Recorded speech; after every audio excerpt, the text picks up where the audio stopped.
Este video, la neta, nadie me lo pidió, pero creo que muchos lo necesitaban, ya que todas las historias han sido parte de diferentes mitos los cuales a través del tiempo han sido en su momento realidad o quizá una mentira, la cual a la fecha no se ha corroborado como real de forma fehaciente y solo han quedado como puros y simples dichos o teorías, pero otras en realidad pareciera que se cumplen cabalmente por los hechos y las pruebas fehacientes que han salido a la luz en los últimos meses o quizá algunos años.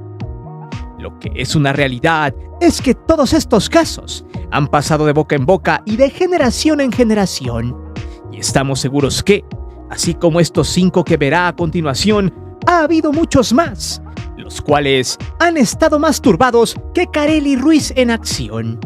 De hecho, en este video iremos desde algunas actrices y cantantes que de alguna manera supuestamente desde su infancia fueron hombres, pero que en ese momento ocuparon toda la cirugía plástica posible para cambiar de género. Otro caso puede ser el pan de cada día, donde curiosamente un pequeño sector de adefesios con nombres rimbombantes terminan siendo unos completos delincuentes de poca monta, nombres satanizados por los ladrones de bajo rango y de gente naca, como muchos dicen despectivamente. De hecho, este tema es interesante porque a su vez de alguna manera se desnuda a una parte de la sociedad mexicana, la cual es clasista. Otro de los casos que es muy interesante porque lleva muchos años siendo una leyenda urbana, la cual mucha gente aseguró en su momento que lo vio con sus propios ojos, aunque jamás hubo pruebas de confirmarlo, sobre el amorío de 2 personajes varones muy mediáticos. Y otro suceso, quizá el más turbio de todos estos, donde se expone lo que pareciera ser una verdad, de 2 actrices y conductoras, las cuales supuestamente vivieron una historia de amor, pero todo a escondidas y que, casualmente la que lo ventiló algunos años después del hecho, ahora sufre de un mal que pareciera, según el Vox Populi, de una malaria, de brujería, la cual no solo ha desembocado en una leyenda urbana, sino que ha habido ciertas pruebas de boca de quien ahora se debate entre este mundo y el otro. Prepárate, porque estos temas no solo son interesantes, sino que muestran a su vez varias caras de la sociedad mexicana, llámese cualquier clase social, desde la gente de a pie que vive al día o aquellos que gozan de la opulencia, de la fama y sobre todo del dinero. Porque además entenderás que todos tenemos cola que nos pisen, o en su defecto siempre habrá una invención para la misma realidad. Y ojo, si no estás suscrito a este canal, te recomendamos que lo hagas, porque es completamente gratis. Eso nos ayudará a seguir creciendo y creando contenido rompemadre como este. Es por eso que hoy te presento 5 mitos y teorías oscuras de la televisión mexicana que muchos siguen creyendo. Antes de seguir con el video, te invito a suscribirte al canal, activa la campana de notificaciones para que recibas todo nuestro material y las narraciones en vivo. Te divertirás, te lo aseguro.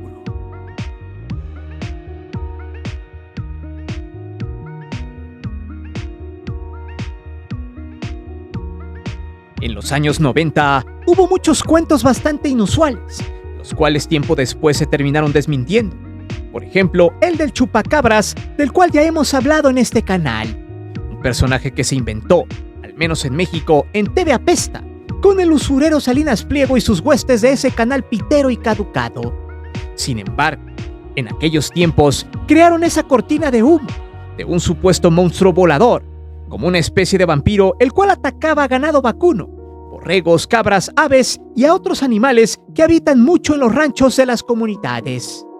La historia se propagó por todo México y fue el Nicolás Maduro de la Jusco, o sea, Javier Alatorre, que sin alguna prueba aseguró que ese personaje venía del inframundo para atormentar a los mexicanos. Vaya estupidez. El supuesto animal nunca existió, pero ese caso sirvió para ocultar el robo multimillonario y ruin que hizo Carlos Salinas de Gortari con las famosas partidas secretas y el desvío de recursos en el año de Hidalgo, mismo que a su vez causó la gran debacle mexicana y el famoso error de diciembre. Sin embargo, por esos años, lejos del chupacabras, también existió otro mito con una de las actrices del momento, y la cual jamás tuvo hijos, la cual avivó el cuento que por años la persiguió. Conocida por su sensualidad y por la forma exuberante de su cuerpo, su nombre, Lorena Herrera, quien no actuaba ni madres, pero era el cuero del momento, y del cual todos los pajeros de la época se querían montar. Estoy seguro que muchos de nuestros padres engañaban a nuestras madres de que iban a cagar al baño, el cual estaba ocupado por 1 hora, mientras allí nuestros progenitores le dedicaban una y otra vez tremenda chaqueta de piel a la mazatleca de la Herrera. De hecho, en aquellos tiempos, la rubia sinaloense andaba metiéndole pata con el Bombitas Andrés García y con muchos otros actores. García, quien era el galanazo del momento y quien le partía la papaya a la Herrera en las famosas playas de Acapulco, Mazatlán y Puerto Vallarta. En fin, Lorena había salido de las penumbras directamente a trabajar en el cine de ficheras cuando era joven, y de ahí le dieron jale en 56 películas, entre las que se destacan La fichera más rápida del oeste, Las carenturas de Juan Camaney 2, Table Dance, Mi última bala y telenovelas como Muchachitas, donde tomó más fama, Dos mujeres y un camino, donde se consolidó. El premio mayor, María Isabel, La niña de la mochila azul, Érase una vez, entre otras. Hasta terminar en estos tiempos participando en el programa ese de Cocineros del Usurero. Además de terminar plastificada de la cara por miedo al tiempo y de ponerse vieja. De hecho, uno de los pecados de Lorena es ese, tratar de evadir la señora vejez, misma que en su momento le terminará cobrando una factura por tanto botox que se mete solo por disfrutar de la fuente de la eterna juventud. De hecho, Lorena fue muy famosa por la sexualización de su persona, y a ella le gustaba. Sin embargo, en los 90s y 2000, se propagó entre la gente y las audiencias en los bajos mundillos sociales de que esta mujer era hombre. Se decía que Lorena Herrera se había sometido a una cirugía muy importante de cambio de género cuando era muy joven, donde le habían raspado el gusanón para meterle una concha bien lampiña, rosada y suculenta, además de hincharle las mieleras con silicón. Sin embargo, habría que cuestionar si en esos años 90 la ciencia y la medicina estaban tan avanzadas como para hacer esos cambios estéticos sin riesgos que hoy sin problemas pueden llevarse a cabo. De hecho, era complejo, complicado, que hasta el Señor de los Cielos trató de hacerse una cirugía facial, de la cual no salió ileso hasta terminar hecho pozole para gusanos. Por lo tanto, al menos los rumores de los 90s no surtían efecto, pues la tecnología médica y de cirugía estaba en pañales para este tipo de cambio de género, de hombre a mujer. De hecho, la primera cirugía transgénero en México llegó al hospital del IMSS siglo XXI en 2022. Y suponiendo que se hubiera sometido a estos procedimientos en otros países, esto era muy riesgoso.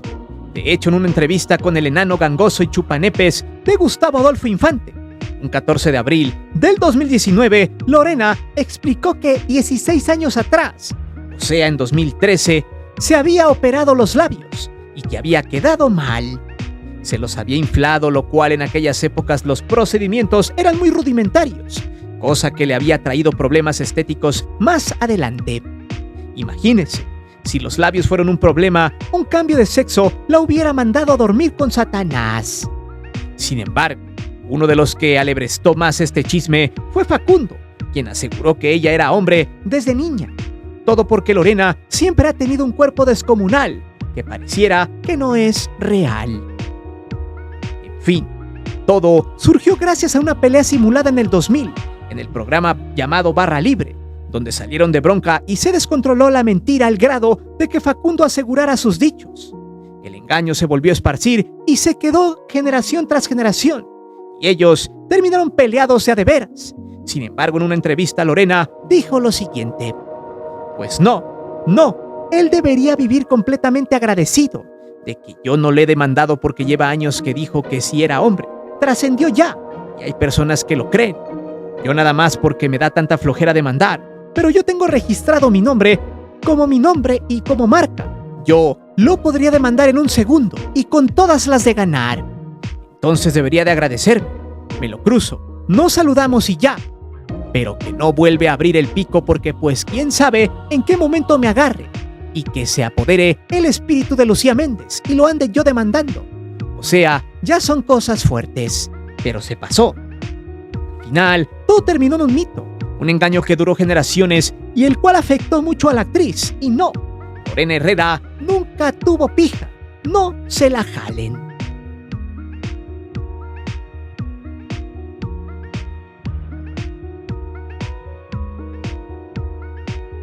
Este tema está muy cagado, pero es muy cierto. Y a comparación con el fake de Lorena, si usted escribe en Google lo siguiente: Brian, Brandon, Kevin y Brittany son delincuentes, usted entenderá que esto nada está alejado de la realidad, como si fuera una ley. Cuando entramos a ver las noticias de la nota roja en cualquier diario o noticiero, siempre hallaremos a un cliente de Lampa, con un nombre peculiar, nombre gringo y mexicanizado. Además de que el famoso Brian mexicano realmente luce con un tremendo nopal en la frente, al grado que termina opacando al mismísimo Nezahualcóyotl de los billetes viejos de a 100 pesos. Muchos de estos sujetos suelen aparecer fotografiados en las fiscalías, en los separos, con caras de una vida miserable y con rastros de resistol en su nariz. Todos apestados, algunos con bigotito chocomilero, otros todos madreados, mugrientos por la macaniza que les pegaron los polis panzones de la zona. O algunos que terminaron estampados en el asfalto al calor de la calle, de la gran urbe de cemento y block. Y en el caso de las Brittany's, generalmente lucen buenos kilogramos de cebo, con caras ñeras, con el cabello oxigenado o pelirrojo creyendo que se ven guapas, posando para la ley y detenidas porque andaban vendiendo, asaltando, hurtando, en las clásicas motos chafas marca itálica, propiedad del usurero Salinas Pliego. Pero, ya fuera de broma, ¿por qué quienes se llaman de esta manera tienen mala fama por ser delincuentes? Vayamos al punto. Según el Vox Populi, estos tipos son el ejemplo de la descomposición social, del vómito y excremento callejero. Eso que en México llaman los famosos inadaptados sociales, quienes fueron aterrizados por el fanatismo de sus padres por algún cantante o actor gringo de su época, hasta por sentirse menos mexicanos y más extranjeros, porque realmente representan la ironía de que nada es lo que parece si hablamos de nombres, los cuales rimbombantemente quisieron sonar en la sociedad mexicana, siendo el estigma perfecto para detectar a un supuesto lacra o ladrón. De hecho, en un texto de investigación por la UNAM, el estigmatizar a estas personas con estos nombres solo forma parte de un bullying colectivo, el cual cree lo siguiente textual: al hablar de Brian, el Kevin, la Brittany, la sociedad se refiere a desertores escolares, padres o madres a temprana edad, ladrones y quizá ridículos o los más temidos en el barrio, colonia o salón de clases. Pero ¿no son esas las características heredadas por el actual sistema de vida a los más débiles y desposeídos de la pirámide social? Pero en realidad, ¿por qué hay mucha gente con estos nombres? ¿Y por qué en su mayoría de veces se les relaciona con gente indeseable? Bien, hay creencias que los morros y ya betarros mequetrefes que se llaman así, son exhibidos como delincuentes de poca monta, fueron el producto de las morras que embarazaron en la secundaria entre 2003 y 2006. Años donde los embarazos no deseados eran pan de cada día en México por la falta de concientización sexual. Y por lo tanto, al dejarlos al garete por la inexperiencia y la precaria vida social que llevaban sus padres, estos niños terminaron en el bote de la basura de la desesperanza. Sin embargo, a pesar de tener nombres extranjeros, generalmente estos chicos viven en su contexto, que se da en lugares precarios o de mala muerte. Al menos esa es la creencia de algún sector de la sociedad. Otros abogan a que es una ironía de la vida, donde los padres, por tratar de que sus hijos tuvieran nombres clase medieros de Canadá y Estados Unidos, o porque eran fans de Britney Spears y de otros cantantes de grupos gringos de los 2000, les daba la falsa creencia de que el tener en la familia a un güey que se llame Kevin y Brian les aumenta el estatus social, algo que es una completa estupidez. A esta cartera de nombres extranjeros llegan también los Axel, los Ickers, aunque estos son más de la clase de abolengo, como los Santis, Diego, Mateo, Matías y todos esos wannabes pedorros con dinero. Del otro lado de la moneda, supuestamente ante la falta de aceptación social, las familias de clase media, media baja y baja optan por tener, cuando menos en el nombre de su vástago, algo que sea extranjero y no mexicano.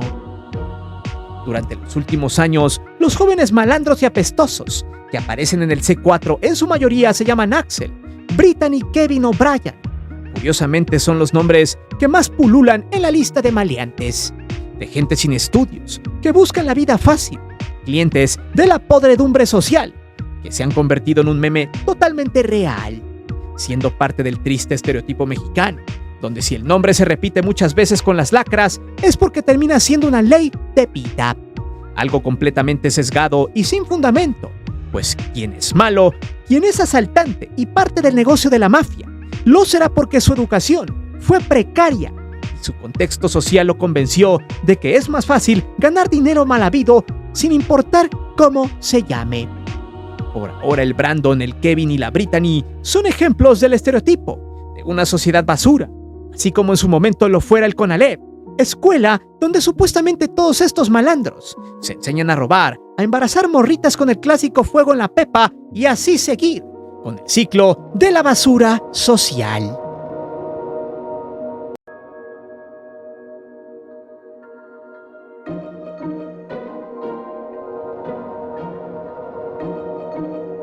El 28 de agosto del 2016, en Santa Mónica, California, Estados Unidos, se daba la noticia del adiós del creador del Noa Noa, de nuestro querido y aclamado Juanga, quien durante muchos años hizo bailar, reír, llorar a millones de mexicanos, pero también hizo rabiar a muchos políticos del PRI y del PAN por temas del SAT. De hecho, es curioso cómo en esos tiempos, por ejemplo, el Divo de Juárez le cobraron 22 millones de pesos de multa por no declarar impuestos de 1996 al 98. Le embargaron 22 propiedades así de huevos, las cuales terminó recuperándolas en el 2000. Luego, 5 años más tarde en tiempos de Fox, Juanga debía 4.1 millones de pesos en impuestos sobre la renta. La AFI del marihuano lo detuvo, pues la deuda tenía una longevidad de 10 años. Al final pagó su fianza. Aquí lo curioso es que Juanga se le persiguió por deber muy poco dinero con respecto a otros evasores. Mientras eso pasaba, el usurero Salinas Pliego no pagaba miles de millones de impuestos, porque estaba al amparo del poder. Ahí es donde se veía la gran diferencia entre un cantante muy querido por el pueblo, quien al final terminó pagando, nunca siendo omiso de la ley, mientras que el evasor, impune, se reía como sus amigos del gobierno le consentían. Imagínense, si Juanga no hubiese sido tan famoso, seguro lo hubieran metido al bote para siempre. Eso sí, Juanga siempre se rodeó de gente que quiso estafarlo. Por eso, las deudas fiscales incluso en Estados Unidos, donde quedó a deber 13 millones de verdes, los cuales terminó pagando tras vender unas propiedades que tenía. En fin, mientras estaba en su gira llamada México es Todo, nuestro gordito de la Palmera se alojaba en Santa Mónica para seguirse preparando en sus próximos conciertos cuando en el baño. Unos dicen que estaba felizmente liberando a Willy después de las enchiladas con cecina que se había tragado un día antes, cuando de pronto un paro al miocardio fulminante lo terminó por jubilar. Otros dicen que se estaba bañando y mero se ensarta en la coladera. Otros que se andaba lavando la mazorca. Lo cierto es que a nuestro Juanga de Oro se lo cargó el Pennywise y 2 familiares lo encontraron pagando el grito en el cielo, pues obviamente no estaba presupuestado que terminaría de esa forma, y menos en medio de la gira. Después de los hechos, todo México se puso triste, pero a su vez le hizo un mega homenaje en diferentes lugares donde muchas familias en su honor iniciaron una mega peda con sus rolas para darle el último adiós al michoacano Alberto Aguilera Valadez, quien a sus 66 años de edad se esfumó. De hecho, sus restos fueron trasladados al Palacio de Bellas Artes y fueron recibidos por alrededor de 700,000 personas. El evento funerario se transmitió alcanzando los 11.8 millones de personas solo para que vea lo que facturaba Juanga, quien fue uno de los cantantes más influyentes en la historia de México, de los más queridos y respetados. Sus cenizas se trasladaron a una de sus casas en Ciudad Juárez.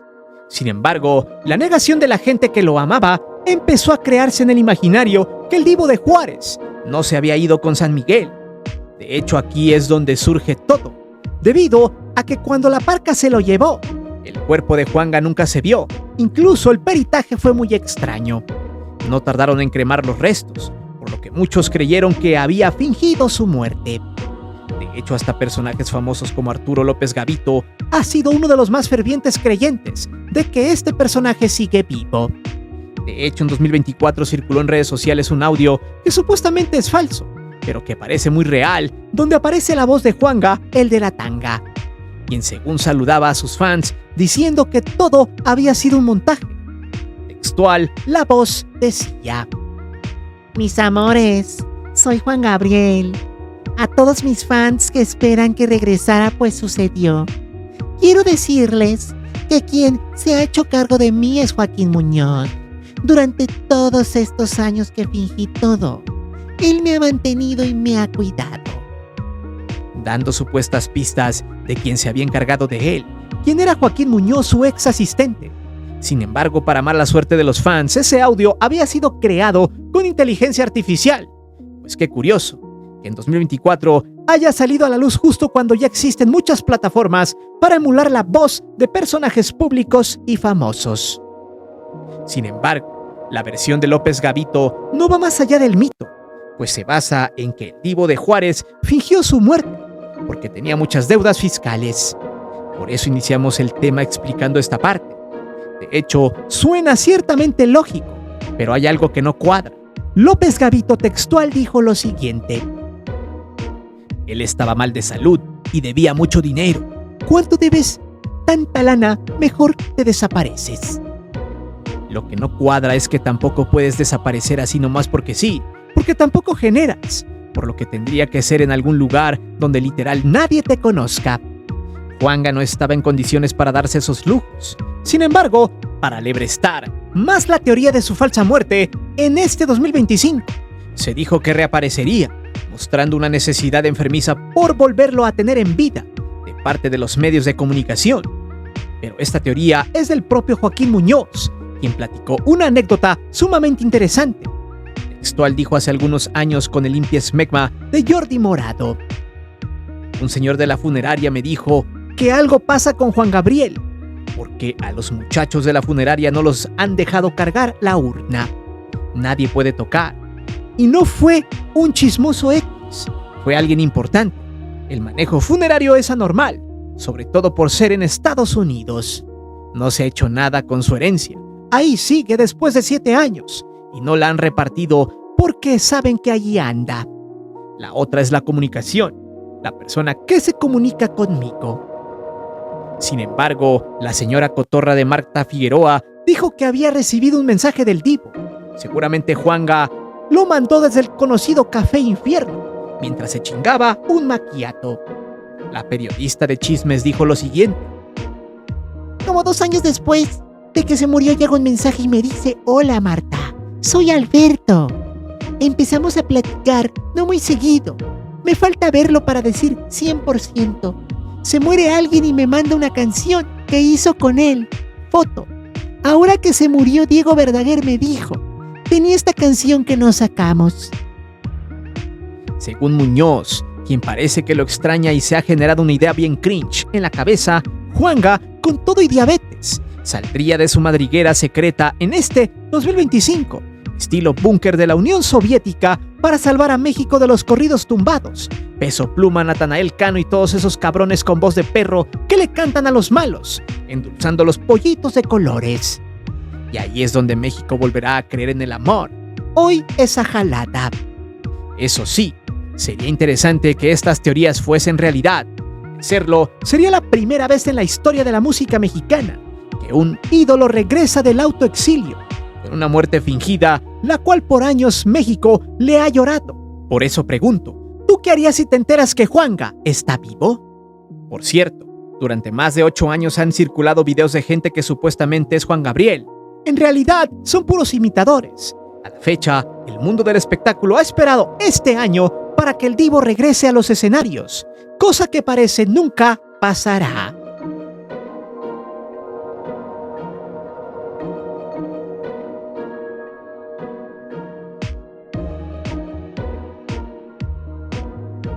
Esta historia está muy cagada, porque tiene ciertos tintes de verdad con muchas mentiras y suposiciones. Durante mucho tiempo en México, más en la zona de León, Guanajuato, justo cuando Rafa Márquez había llegado a la Fiera, se decía e incluso había gente de ese lugar que juraba y perjuraba haber visto a Rafa Márquez junto a Alejandro Fernández en los hoteles de la ciudad, y que el primero visitaba mucho un hospital de esa ciudad llamado Aranda de la Parra, para para que le reconstruyeran el reactor.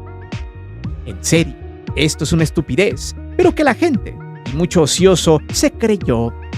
Pero vayamos por partes. La relación que tiene Márquez con el Jotrillo viene desde el 2009, cuando el Club Atlas de Guadalajara estaba a la venta y se decía que el cantante junto al exfutbolista comprarían al club. De hecho, habían propuesto muchas cosas para poder adquirir la franquicia de la Liga MX de Televisa y así gestionar al club de sus amores. Pues Alejandro Fernández se ha declarado fan de los zorros, así como Márquez, quien salió de esa institución para hacerse profesional. Desde allí empezó a surgir el mito de que ambos güeyes andaban, de que cuando Márquez se fue a León, lo veía en su lujoso departamento, y por eso en aquellas fechas Alejandro iba mucho a los palenques del estado, y más que nada a León, para echarse unos espadazos con Rafita.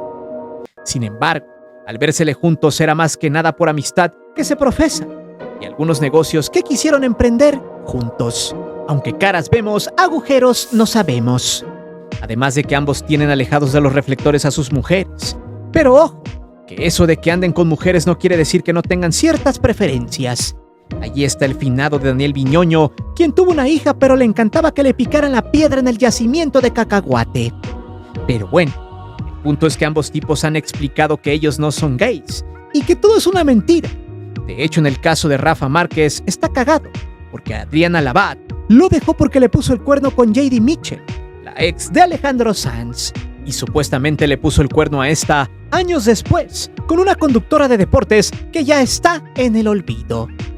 En el caso del Jotrillo es un borracho que ya ni canta, pero está forrado de billetes, con muchos terrenos y con ganado en México, y algunas otras empresas. Por ahora lo de la reconstrucción de su conducto cacal de ambos personajes solo es una pobre leyenda urbana.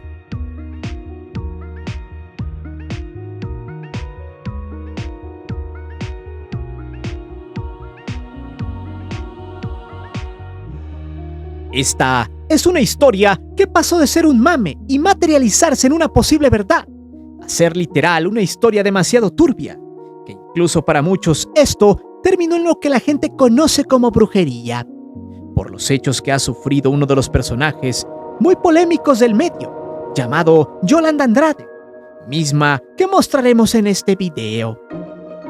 Todos sabemos que a Yolanda Andrade le gusta jugarle la concha al caracol. Siempre ha sido una persona muy aventada, pero sincera, bromista, pero siempre, al menos hasta ahora, se ha manejado con la verdad, misma que hace algunos años soltó como un bombazo que nadie creía.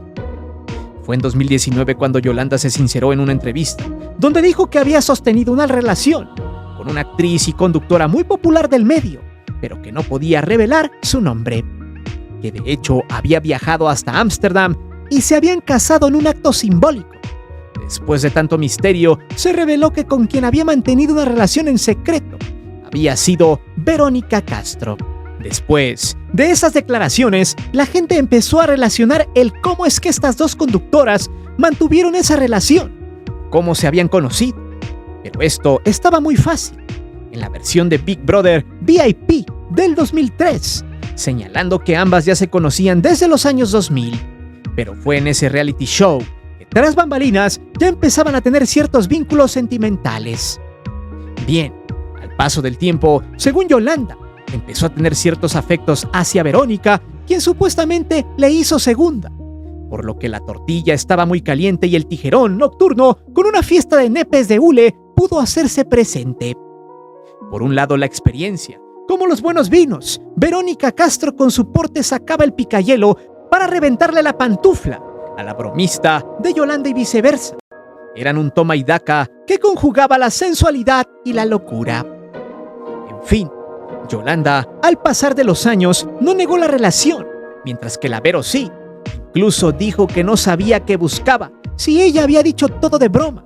Textual, dijo lo siguiente: "Yo no tengo nada que perdonar, ni soy Dios para perdonar. La que tenga que pedir perdón, pues que lo pida y nada más. No me sentí lastimada, eran bromas en su mal momento y en su mal tiempo, pero eso está bien. Las cosas hay que tomarlas de quien vienen y si ella es una bromista, pues se toman de una persona bromista y ya". Sin embargo, Andrade, aun cuando estaba bien de salud, dijo que ella haría todas las bromas del mundo, pero jamás diría mentiras. En entrevista dijo lo siguiente: está bien lo que quiera decir, pero no soy mentirosa. Ya me cansé con ella lo dijo, yo dije. Esto ha sido un ir y venir, bien cansado para mí. En ningún momento dije, ni ha salido de mi boca ninguna mentira. Claro que hubo mucho amor. Siempre he tenido relaciones bien bonitas con todas mis parejas.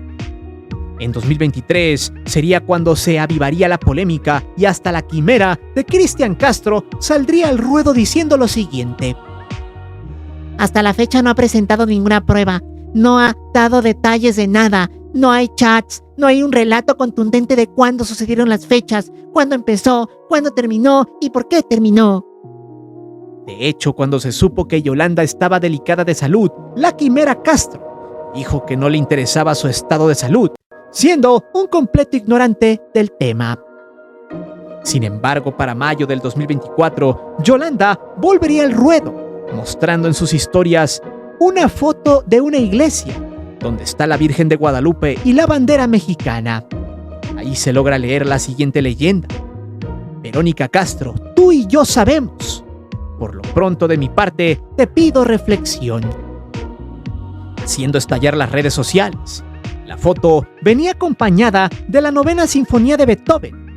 De hecho, ojo con la imagen, que tiene diversas interpretaciones.